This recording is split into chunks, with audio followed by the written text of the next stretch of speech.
आई शिकते A to Z मध्ये तुमचं स्वागत आहे. आज आपण पुन्हा एकदा नवीन कल्पना घेऊन आलेलो आहोत. आपण आधी शिकलो होतो की क्रिया घडत आहे हे आपण कसं सांगणार. मी ज्यूस पीत आहे तर आपण इंग्लिशमध्ये म्हणणार आय एम ड्रिंकिंग ज्यूस. तर यामध्ये टू ड्रिंक हे क्रियापद आहे आणि त्याला आपण मॉडिफाय करून ड्रिंकिंग असं केलेलं आहे.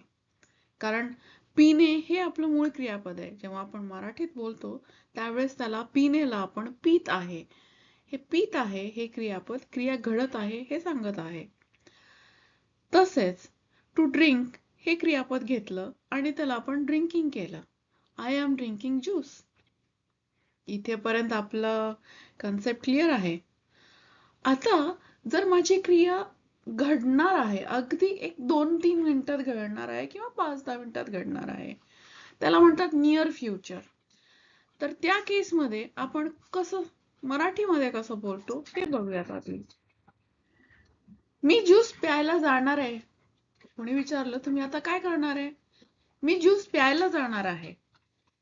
मग हे वाक्य आपण इंग्लिश मध्ये कसं बोलणार?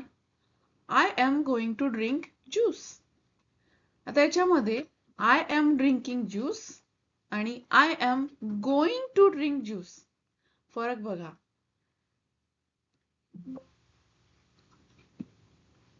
यामध्ये आपण गोइंग टू ऍड केला आहे.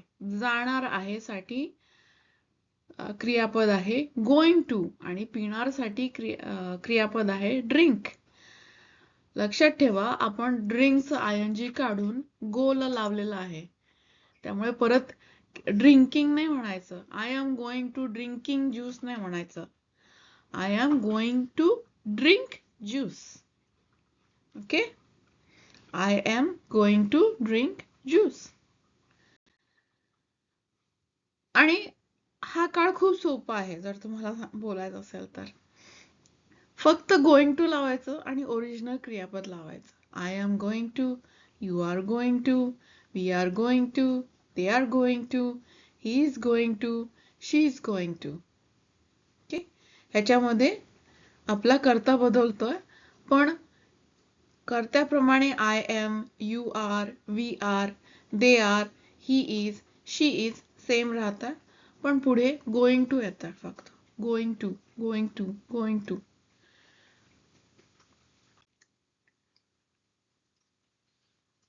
आम्ही एका पार्टीमध्ये गेले आहे आणि मी आता विचार करतेय की I am going to eat food.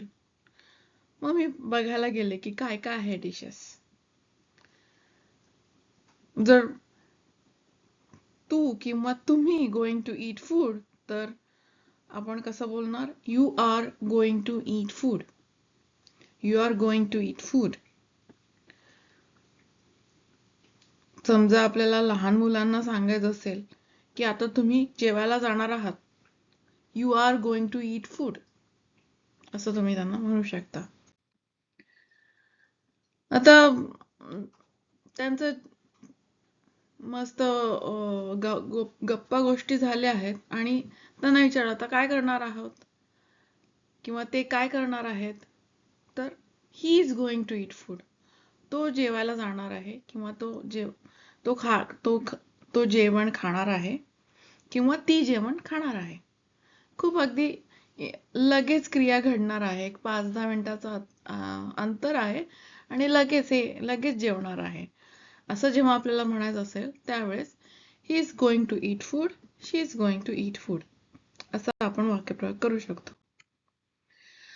जर खूप सारे लोक असतील किंवा तुम्ही आणि तुमच्या सर्व मैत्रिणी तिथे बसलेल्या असतील मग तेव्हा तुम्ही काय सांगणार? We are going to eat food. पण जेव्हा तुम्हाला एक ग्रुप बद्दल सांगायचं असेल की ते जेवायला जाणार आहेत तर तुम्ही काय म्हणणार? They are going to eat food. ते जेवायला जाणार आहेत. They are going to eat food. We are going to eat food म्हणजे आम्ही जेवायला जाणार आहोत. खूप सिंपल आहे. आता इथे मी क्रिया दिली आहे आणि त्याचं क्रिया घडणार आहे. याच्यासाठी इंग्लिशमध्ये वर्ब कसं चेंज होतो ते दाखवलं आहे. खाण्यासाठी टू ईट आणि क्रिया घडणार असेल तर गोइंग टू ईट. पिण्यासाठी टू ड्रिंक आणि घडणार असेल तर गोइंग टू ड्रिंक. बघा to see, going to see. बोल to speak, going to speak. चाल to walk, going to walk. वाचा to read, going to read. लिहा to write, going to write. सोपं आहे फार. बघा, ट्राय करून बघा. I am going to try, I am going to try. बघा, सोपं आहे ना इंग्लिश शिकणं. आई शिकते A to Z पासून. Bye bye.